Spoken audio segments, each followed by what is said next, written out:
എല്ലാവർക്കും നമസ്കാരം. മഹാഭാരത ഹൃദയത്തിലേക്ക് സ്വാഗതം. മഹാഭാരതത്തിലെ വനപർവ്വത്തിൽ യുധിഷ്ഠിര മഹാരാജാവിന് നളചരിതം പറഞ്ഞു കൊടുക്കുകയാണ് ബൃഹദശ്വൻ എന്നു പേരുള്ള മഹർഷി. നളനും ദമയന്തിയും ഹംസം മുഖേന പ്രണയിക്കുകയും ആ പ്രണയം അനുദിനം വളർന്നു വരികയും ചെയ്തു. ദമയന്തിയുടെ ആ ദുഃഖഭാവം കണ്ട് നളനെക്കുറിച്ച് ഓർത്ത് ക്ഷീണിച്ച് മെലിഞ്ഞ ആ ദമയന്തിയെ കണ്ട് ഭീമരാജാവ് സ്വയംവരം നിശ്ചയിച്ചു. ആ സ്വയംവരത്തിൽ നളൻ എഴുന്നള്ളി, മറ്റു രാജാക്കന്മാരും വന്നു. ദേവന്മാർ ഇന്ദ്രൻ, അഗ്നി, യമൻ, വരുണൻ 4 പേരും ഭൈമീകാമുകന്മാരായിട്ട് വന്നു. അവർ നളനെ തന്നെ തങ്ങളുടെ ദൂതനായിട്ട് നിയോഗിച്ചു. വളരെ സൂത്രം പ്രയോഗിച്ചുകൊണ്ട് ദമയന്തിയോട് ദേവന്മാരിൽ ഒരാളെ വരിക്കണം എന്ന് അവർ സന്ദേശം കൊടുത്തേക്കുകയാണ്. പക്ഷേ ദമയന്തി ആ സന്ദേശം തള്ളിക്കളഞ്ഞു. താൻ ഹംസമുഖേന നളനെ വരിച്ചു കഴിഞ്ഞു മനസ്സുകൊണ്ട്, അതുകൊണ്ട് ഇനി മറ്റൊരാളെ വരിക്കുകയില്ല. ദേവന്മാരുടെ സാന്നിധ്യത്തിൽ ഞാൻ അങ്ങയെ വരിച്ചു കൊള്ളാം, അതിൽ ധർമ്മവിരുദ്ധമായിട്ടൊന്നുമില്ല, അത് ദേവന്മാർ അംഗീകരിക്കും എന്നുള്ള വിശ്വാസവും ദമയന്തിയെ പ്രകടിപ്പിക്കുകയാണ്. ഈ കാര്യം നളൻ ദേവന്മാരെ വന്ന് അറിയിച്ചു. അദ്ദേഹം പറഞ്ഞു, നിങ്ങളുടെ കഴിവ് കൊണ്ട്, നിങ്ങളുടെ തേജസ് കൊണ്ട് എനിക്ക് സുരക്ഷിതമായ അന്തഃപുരത്തിൽ എത്താൻ സാധിച്ചു. ദമയന്തിയും തോഴിമാരുമല്ലാതെ എന്നെ മറ്റാരും കണ്ടിട്ടുമില്ല. എല്ലാം ഭംഗിയായി നടന്നു. പക്ഷേ ദമയന്തി നിങ്ങളെ സ്വീകരിക്കുകയില്ല, എന്നെ മാത്രമേ സ്വീകരിക്കുകയുള്ളൂ, നിങ്ങളുടെ സാന്നിധ്യത്തിൽ എന്നെ സ്വീകരിക്കുമെന്നാണ് പറഞ്ഞിരിക്കുന്നത്. ഞാൻ ചെയ്യാവുന്നതിന് പരമാവധി ചെയ്തിരിക്കുന്നു എന്ന് പറഞ്ഞു. ഇങ്ങനെ നളൻ കാര്യം പറഞ്ഞു. ദേവന്മാർ അപ്പോൾ അതിനും പോംവഴി കണ്ടെത്തി. അങ്ങനെ വിവാഹ ദിവസം വന്നു. നല്ല തിഥിയും പുണ്യകാലം മുഹൂർത്തം നോക്കി ഭീമരാജാവ് തൻ്റെ മകളുടെ ആ വിവാഹം വേണ്ട രീതിയിൽ സാധിപ്പിക്കാൻ വേണ്ടിയിട്ട് സ്വയംവര മണ്ഡപം അലങ്കരിച്ചൊരുക്കി. 100 കണക്കിന് രാജാക്കന്മാരെ ക്ഷണിച്ചു കൊണ്ടുവന്നവരെ യഥാസ്ഥാനങ്ങളിൽ ഇരുത്തി. ആ രാജാക്കന്മാർ സ്വയം ചമഞ്ഞ് അണിഞ്ഞൊരുങ്ങി നെറ്റിപ്പട്ടം കെട്ടിയ ഗജവീരന്മാരെ പോലെ ശോഭിച്ചു എന്നൊക്കെയാണ് അവിടെ വർണ്ണിച്ചിരിക്കുന്നത്. ദമയന്തി ആ സ്വയംവര മണ്ഡപത്തിൽ സ്വന്തം പ്രഭ കൊണ്ട് ആ രാജാക്കന്മാരുടെ മനസ്സും കണ്ണും കവർന്നുകൊണ്ട് പ്രവേശിക്കുകയാണ്. ഓരോ രാജാവിൻ്റെയും നാമം, അവരുടെ ഗുണം, അവരുടെ കഴിവുകൾ ഒക്കെ തന്നെ കേട്ടുകൊണ്ടാണ് രാജകുമാരി വരണമല്യവുമായിട്ട് മുന്നോട്ട് നീങ്ങുക. തോഴിമാർ പറഞ്ഞു കൊടുക്കും, ഓരോ രാജാവിനെയും പരിചയപ്പെടുത്തി കൊടുക്കും. അങ്ങനെ ഓരോരോ രാജാവിനെയും കണ്ട് ഇഷ്ടമില്ലാതെ മുന്നോട്ട് നടന്ന് ഒടുവിൽ അവിടെ 5 പേരെ ഒരേ രൂപത്തിൽ ദമയന്തി കാണുകയാണ്. ആരൊക്കെയാണ്? ഈ ഇന്ദ്രൻ, അഗ്നി, വരുണൻ, യമൻ, പിന്നെ നമ്മുടെ നിഷധ രാജാവായ നളനും. 5 പേരെയും ഒരേ രൂപത്തിൽ കാണുകയാണ്. ഇത് ദേവന്മാരുടെ മായയാണ്. ദമയന്തിയെ കബളിപ്പിക്കാൻ വേണ്ടിയിട്ട്, ദമയന്തിയെ ഏതെങ്കിലും രീതിയിൽ ഭ്രമിപ്പിച്ചിട്ട് സ്വന്തമാക്കാൻ വേണ്ടിയിട്ട് ദേവന്മാരെ പ്രയോഗിച്ച വിദ്യയാണ്. എല്ലാം 5 പേരും ഒരുപോലെ കാണപ്പെട്ടു. അപ്പോൾ നളൻ ഏത് എന്ന് തിരിച്ചറിയാൻ സാധിക്കാതെ സന്ദേഹത്തോടു കൂടി ദമയന്തി നിന്നു. നളനെ തിരിച്ചറിയാൻ പറ്റുന്നില്ല. അതീവ ദുഃഖിതയായിട്ട് വീണ്ടും വീണ്ടും സൂക്ഷിച്ച് നോക്കുകയാണ്. കാരണം പ്രായമുള്ളവർ പറഞ്ഞിട്ടുണ്ടായിരുന്നു, ദേവന്മാരുടെ ലക്ഷണം എന്താണ് എന്ന് മുതിർന്ന ആളുകൾ പറഞ്ഞിട്ടുണ്ടായിരുന്നു. എന്തൊക്കെയാണ് ദേവലക്ഷണങ്ങൾ? അതൊക്കെ നോക്കി. എന്താണ്? കണ്ണിമ വെട്ടാത്ത സ്വഭാവം, കണ്ണിൻ്റെ ഇമ വെട്ടുന്ന സ്വഭാവം ദേവന്മാർക്കില്ല. അത് പരീക്ഷിച്ച് നോക്കി. പക്ഷേ ഇവർ ആരും തന്നെ 5 പേരും കണ്ണിൻ്റെ ഇമ വെട്ടുന്നില്ല, അല്ലെങ്കിൽ 5 പേർക്കും കണ്ണിൻ്റെ ഇമയുണ്ട്. അതുകൊണ്ട് മനസ്സിലാക്കാൻ സാധിക്കുന്നില്ല. പിന്നെ കാല് നിലത്ത് സ്പർശിക്കാത്തവരാണ് ദേവന്മാർ. ഇവിടെ അതും ലക്ഷണമായിട്ട് കാണുന്നില്ല. വിയർപ്പ് ഇല്ലാത്തവരാണ് ദേവന്മാർ. ഇവിടെ 5 പേർക്കും വിയർപ്പ് കാണുന്നില്ല, അല്ലെങ്കിൽ ഒരുപോലെ കാണുന്നു എന്നർത്ഥം. പിന്നെ ദേവന്മാരുടെ മാല ഒരിക്കലും വാടുകയില്ല. ആ ലക്ഷണവും ഇവിടെ കാണാൻ സാധിക്കുന്നില്ല. ശരീരത്തിൽ പൊടിപടലങ്ങൾ പറ്റിയിരിക്കുകയില്ല ദേവന്മാർക്ക്. ആ ലക്ഷണവും ഇവിടെ കാണാൻ സാധിക്കുന്നില്ല. എന്ന് വെച്ചാൽ 4ഓ 5ഓ ലക്ഷണങ്ങൾ മുതിർന്ന ആളുകൾ പറഞ്ഞു തന്ന ആ ലക്ഷണങ്ങളൊന്നും എല്ലാം തന്നെ 5 പേരിലും ഒരുപോലെയാണ് കാണപ്പെട്ടത്. ഒടുവിൽ ദമയന്തി മറ്റൊരു രക്ഷയുമില്ലാതെ ദേവന്മാരെ തന്നെ ശരണം പ്രാപിക്കുകയാണ്. മനസ്സുകൊണ്ടും വാക്കുകൊണ്ടും ദേവന്മാരെ പ്രണമിച്ചുകൊണ്ട് ദമയന്തിയെ പ്രാർത്ഥിക്കുകയാണ്. അല്ലയോ ദേവന്മാരെ, ആ ഹംസത്തിൻ്റെ വാക്യത്താൽ ഞാൻ നളനെ മനസ്സുകൊണ്ട് ഭർത്താവായി വരച്ചിരിക്കുകയാണ്. അല്ലയോ ദേവന്മാരെ, ആ നളനെ നിങ്ങൾ തന്നെ എനിക്ക് കാണിച്ചു തന്നാലും. മനസ്സുകൊണ്ടും വാക്കുകൊണ്ടും ഞാൻ എല്ലാ കാലത്തും സദാചാരം പാലിച്ചിട്ടുണ്ട്, സദാചാരം ഒരിക്കലും വിട്ടിട്ടില്ല. തേന സത്യേനമേ ദേവാസ്തമേവ പ്രതിശന്തുമേ. ആ സത്യം കൊണ്ട്, എൻ്റെ ആ സത്യ ആചരണം, ധർമാചരണം കൊണ്ട് തന്നെ എനിക്ക് ആ നളനെ കാണാൻ സാധിക്കാൻ നിങ്ങൾ അനുഗ്രഹിക്കൂ. തേന സത്യേനമേ ദേവാഹ തമേവ പ്രതിശന്തുമേ. ഈ വരി 3 തവണ ആവർത്തിക്കുന്ന 3 ശ്ലോകങ്ങൾ നമുക്ക് കാണാൻ സാധിക്കും. അവിടെ ഓരോരോ കാര്യങ്ങൾ ദമയന്തി പറയുന്നു. ഞാൻ ഇത്രയും കാലം വ്രതമെടുത്തത്, ഇത്രയും കാലം ഞാൻ ഹൃദയത്തിൽ ആരാധിച്ചത് ഏതൊരു നളനെയാണോ ആ നളനെ എൻ്റെ സത്യത്തിൻ്റെ ആചരണം കൊണ്ട് നിങ്ങൾ എനിക്ക് കാണിച്ചു തന്നാലും എന്ന് പ്രാർത്ഥിക്കുകയാണ്. അങ്ങനെ യഥാഹം അഭിജാനീയാം പുണ്യശ്ലോകം നരാധിപം. പുണ്യശ്ലോകനായ ആ രാജാവിനെ എനിക്ക് തിരിച്ചറിയാൻ സാധിക്കട്ടെ. നളനെക്കുറിച്ച് മുമ്പ് ഞാൻ ഈ പ്രഭാഷണത്തിൽ പറഞ്ഞിരുന്നു. പുണ്യശ്ലോകനാണ് നളൻ. പുണ്യശ്ലോകോ നളോ രാജ, പുണ്യശ്ലോകോ യുധിഷ്ഠിര, പുണ്യശ്ലോകോ വിദേഹശ്ച, പുണ്യശ്ലോകോ ജനാർദ്ദന. യുധിഷ്ഠിര മഹാരാജാവ്, നളമഹാരാജാവ്, ശ്രീകൃഷ്ണൻ, വിദേഹ രാജാവായിട്ട് ജനകൻ, 4 പേരെയാണ് പുരാണങ്ങളിൽ പുണ്യശ്ലോകൻ എന്ന വിശേഷണം കൊണ്ട് പരിചയപ്പെടുത്തിയിട്ടുള്ളത്. ആ പുണ്യശ്ലോകനായ ആ രാജാവിനെ കാണിച്ചു തന്നാലും എന്നാണ് ദമയന്തി പ്രാർത്ഥിച്ചത്. ദേവന്മാർക്ക് ഒരു സ്വഭാവമുണ്ട്. അവർ ഇനി എത്ര ദുഷ്ടന്മാരായാലും അസുരന്മാരായാലും ശരി, അല്ലെങ്കിൽ ദുരുദ്ദേശം വെച്ചിട്ടായാലും ശരി, ദേവന്മാരെ ആരാണോ പ്രാർത്ഥിക്കുന്നത്, ആരാണോ യജിക്കുന്നത്, ആരാണോ പൂജ ചെയ്യുന്നത്, അവർക്ക് മുന്നിൽ പ്രത്യക്ഷപ്പെടാതിരിക്കാനോ അവർക്ക് വരങ്ങൾ കൊടുക്കാതിരിക്കാനോ ദേവന്മാർക്ക് സാധിക്കുകയില്ല. അതുകൊണ്ടാണ് ശിവനും ബ്രഹ്മാവും ഒക്കെ രാക്ഷസന്മാർക്കും അസുരന്മാർക്കും ഒക്കെ തന്നെ പ്രത്യക്ഷപ്പെട്ട് വരം കൊടുത്തിട്ടുള്ളത്.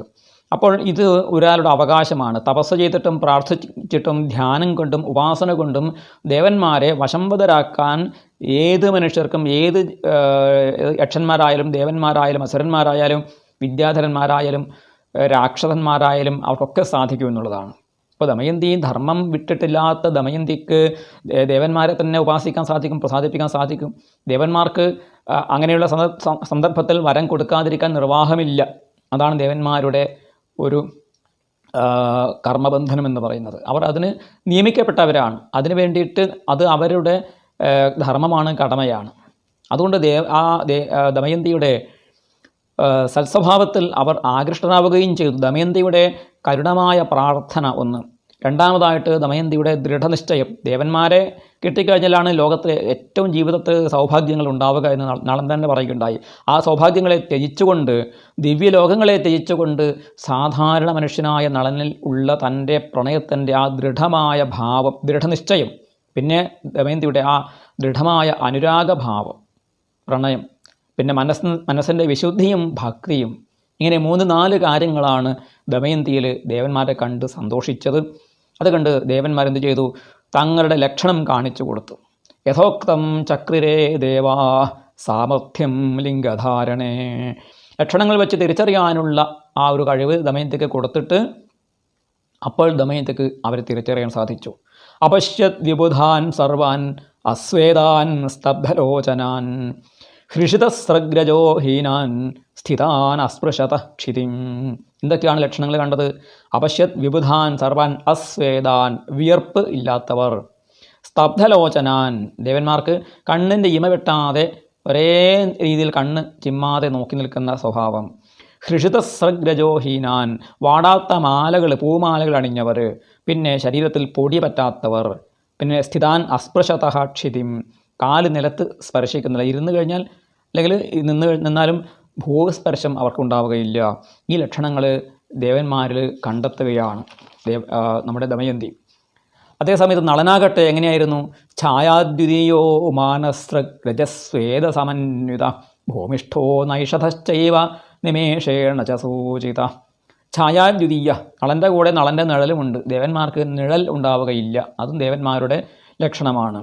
പിന്നെ മാല കുറേ നേരമായിട്ട് ഇട്ടിട്ടുള്ളത് കൊണ്ട് പൂമാല വാടിയിട്ടുണ്ട്. അല്പം ശരീരത്തിൽ അല്പം രജസ്, പൊടി പറ്റിയിട്ടുണ്ട്, വിയർത്തിട്ടുണ്ട്, ഭൂമിയിൽ കാല് സ്പർശിക്കുന്നുണ്ട്, കണ്ണ് ചിമ്മുന്നുണ്ട്, കണ്ണിന് നിമേഷവും ഉണ്ട്, നിമേഷണം ഉണ്ട്. അങ്ങനെ നളനെ തിരിച്ചറിഞ്ഞു.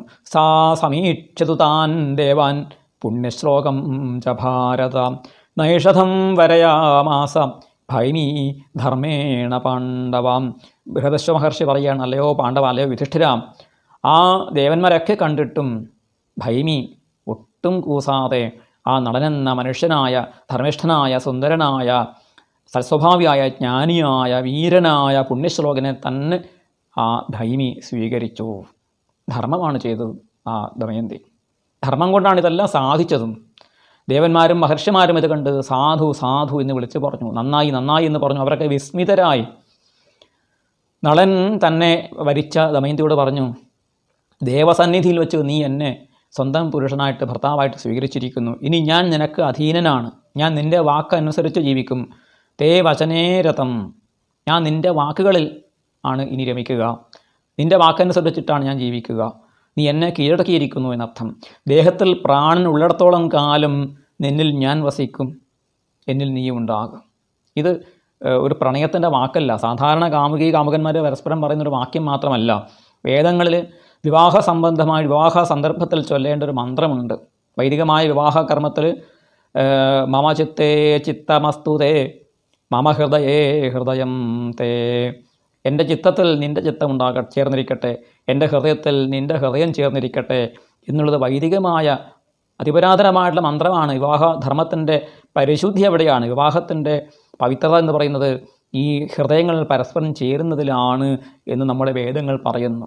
അതിനനുസരിച്ചിട്ടുള്ള പെരുമാറ്റം, അതനുസരിച്ചിട്ടുള്ള ധർമ്മബോധവും വധൂവരന്മാരിൽ ഉണ്ടാകണം. വിവാഹം ചെയ്യിക്കുന്നവരിലും വേണം, ചെയ്യുന്നവരിലും ഉണ്ടാകേണ്ടതാണ്. അങ്ങനെ ഒരു ഉത്തമ വിവാഹം അവിടെ നടന്നു. അഗ്നി പുരോഗമന്മാരായിട്ടുള്ള ആ ദേവന്മാരെ വധൂവരന്മാർ ചെന്ന് നമസ്കരിച്ചു, അവരെ ആശ്രയിച്ചു, ശരണം പ്രാപിച്ചു. ദേവന്മാർക്ക് വരം കൊടുക്കാതിരിക്കാൻ സാധിക്കുമോ? അവർ നളന് 8 വരം കൊടുത്തു, 8 വരങ്ങൾ കൊടുത്തു. ഈ 4 ദേവന്മാരും ഈ 2 വരം വീതം നളന് അവർ കൊടുക്കുകയാണ്. എന്തൊക്കെയാണ്? പ്രത്യക്ഷദർശനം യജ്ഞേ ഗതിം ജാനുത്തമാം ശുഭാം നൈഷധായ ദദൗ ശക്ര പ്രിയമാണ ശചീപതി. ശചീപതിയായ ശക്രൻ അദ്ദേഹത്തിന് യജ്ഞങ്ങളിൽ പ്രത്യക്ഷ ദർശനം, യാഗങ്ങളിൽ ദേവന്മാർ നേരിട്ട് വന്ന് യാഗഭാഗം സ്വീകരിക്കും. പിന്നെ ഉത്തമമായ ശുഭമായ ഗതി, മരണശേഷം ഉത്തമ ലോകങ്ങളിലെ പ്രാപിക്കാനുള്ള ആ വരം കൊടുത്തു. ഇതാണ് ശക്രൻ ഇന്ദ്രൻ കൊടുത്തത്. അഗ്നി എന്ത് കൊടുത്തു? അഗ്നിരാത്മഭവം പ്രാദാത്യത്ര വാഞ്ചതി നൈഷധ ലോകാൻ ആത്മപ്രഭാം ചൈവദൗ തസ്മൈ ഹുതാശനായ അഗ്നി അദ്ദേഹത്തിന് ഏത് സമയത്തും ആഗ്രഹിക്കുന്ന സമയത്ത് അഗ്നിയുടെ സാന്നിധ്യം. അതുകൊണ്ടാണ് നളന് നളപാചകം ചെയ്യാനുള്ള കഴിവുണ്ടായത്. ശുദ്ധമായിട്ടുള്ള അതിസ്വാദിഷ്ടമായിട്ടുള്ള ഭക്ഷണം പാകം ചെയ്യുന്ന കാര്യത്തിൽ നളൻ അദ്വിതീയനായിരുന്നു. അതുകൊണ്ടാണ് ഇന്നും നല്ല രുചിയുള്ള ഭക്ഷണം കഴിക്കുമ്പോൾ അതിന് നളപാകം എന്ന് പറയുന്നത്. അതാണ് നളൻ്റെ ഒരു സിദ്ധി. അത് ദേവന്മാർ കൊടുത്ത സിദ്ധിയായിരുന്നു. ഏത് സമയത്തും അഗ്നി, അതിന് വിറക് വേണ്ട, ഇന്ധനങ്ങൾ വേണ്ട, ഗ്യാസ് വേണ്ട, ഒന്നും വേണ്ട. പാത്രവും അദ്ദേഹത്തിന് അത്ര അത്യാവശ്യമല്ല.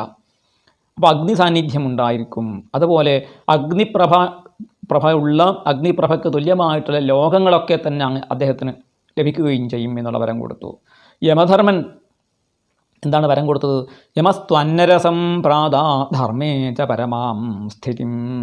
അന്നരസം, അദ്ദേഹം പാചകം ചെയ്യുന്ന അന്നത്തിന് അങ്ങേയറ്റത്തെ അലൗകികമായ ദിവ്യമായ സ്വാദ് ഉണ്ടായിരിക്കും, നളഭാഗം ഉണ്ടായിരിക്കും. അതാണ് ഒരു വരം. രണ്ടാമത്തേത് ധർമ്മേച പരമാം സ്ഥിതി, ധർമ്മത്തിൽ അടിയുറച്ച നിലനിൽപ്പ് അദ്ദേഹത്തിനുണ്ടാകും, വിശ്വാസവും ആചരണവും ഉണ്ടായിരിക്കും എന്നുള്ള വരം യമധർമ്മൻ കൊടുത്തു.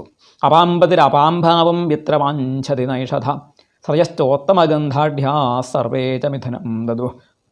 അപാമ്പതി, അതായത് വരുണദേവൻ എന്ത് കൊടുത്തു? ഏത് സമയത്തും ചിന്തിക്കുമ്പോൾ, ആഗ്രഹിക്കുമ്പോൾ ജലത്തിൻ്റെ സാന്നിധ്യം. പാചകം ചെയ്യണമെങ്കിൽ ജലം വേണമല്ലോ. കിണറ്റിലേക്ക് പോകേണ്ട കാര്യമില്ല. വരുണനെ ധ്യാനിച്ചാൽ അവിടെ ജലം പ്രത്യക്ഷമാകും. അഗ്നിയും അങ്ങനെ തന്നെ. അപ്പോൾ വരുണ ഭഗവാൻ ജലസാന്നിധ്യം ആഗ്രഹിക്കുമ്പോഴുള്ള ജലസാന്നിധ്യം. പിന്നെ ഒരിക്കലും എപ്പോഴും ഗന്ധമുള്ളതായ മാലകൾ അദ്ദേഹത്തിൻ്റെ കഴുത്തിലുണ്ടായിരിക്കും. പുഷ്പമാല്യങ്ങൾ, ഗന്ധം പോകില്ല, വാടാത്ത മലര് കൊണ്ടുള്ള മാല അദ്ദേഹത്തിൽ നിലനിൽക്കുമെന്നുള്ള വരം. ഇങ്ങനെ 4 ദേവന്മാരും ചേർന്ന് 8 വരങ്ങൾ കൊടുത്ത് ആ നിഷധരാജാവിനെ അനുഗ്രഹിച്ചു. അവിടെ നിന്ന് മറഞ്ഞു. ഭീമരാജാവ് വേദവിധിപ്രകാരം 2 പേരുടെയും വിവാഹം ചെയ്യിപ്പിച്ച് അവരെ പറഞ്ഞയച്ചു. നിഷധരാജാവായ നളൻ ദമയന്തിയെയും കൂട്ടി തൻ്റെ രാജ്യത്തേക്ക് വന്നു. സുഖലോലുപമായ അവരുടെ ദീർഘമായ ദാമ്പത്യ ജീവിതത്തിൽ ഇന്ദ്രസേനൻ എന്നും ഇന്ദ്രസേന എന്നുള്ള മകൾ, 2 മക്കൾ, ഇന്ദ്രസേനൻ എന്ന മകനും ഇന്ദ്രസേന എന്നുള്ള മകളും ഉണ്ടായി. അങ്ങനെ അവർ നളദമയന്തി വിവാഹം ശുഭമായിട്ട് കലാശിച്ചു. പക്ഷേ വിധിവിഹിതമെന്നോണം അവർ സഹിക്കേണ്ടി വരുന്ന, നേരിടേണ്ടി വരുന്ന നിരവധി ദുഃഖങ്ങളെക്കുറിച്ചാണ് പിന്നീട് പറയുന്നത്. എന്തുകൊണ്ടാണ് അവർക്ക് ദുഃഖമുണ്ടായത്? ആരാണ് അവരെ ഉപദ്രവിച്ചത്? എന്താണ് അവരുടെ ദുഃഖത്തിൻ്റെ കാരണം എന്നുള്ളതാണ് പിന്നീട് അവർ ജീവിതത്തിൽ അതിജീവിച്ചതായ പരീക്ഷണങ്ങളെ കുറിച്ച് പിന്നീടുള്ള കഥയിൽ പറയുന്നു.